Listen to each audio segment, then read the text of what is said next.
বাবা, মা দুর্গাকে কেন জলে নামালো? মা কি আমাদের ছেড়ে চলে গেলেন?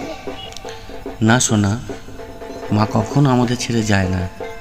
বিসর্জন মানে মাতার বাড়ি কৈলাসে ফিরে যাচ্ছেন। তাহলে প্যান্ডেল কেন ভেঙে ফেলছে? এত সুন্দর করে সবাই সাজিয়েছিল, প্রতিদিন খেলতে আসতাম, আলো দেখতাম। দেখ, প্যান্ডেলটা তো মায়ের অস্থায়ী বাড়ি ছিল। বাড়ি যেমন অল্প দিনের জন্য বানানো হয়েছিল, তেমনই ভেঙে ফেলা হচ্ছে। কিন্তু মা যে ভালোবাসা দিয়ে আমাদের ঘরে এসেছিলেন, সেটি কিন্তু ভাঙে না। কিন্তু বাবা, আমি তো মাকে দেখতে চাই। আবার কালকে মা আসবে তো? হ্যাঁ রে, আবার আসবেন। প্রতিবার শরৎকালে মা আসেন। যতদিন আমরা মাকে মনে রাখব, প্রার্থনা করব, মা আমাদের ছেড়ে যাবেন না। মা আমাদের হৃদয়ে থাকবেন।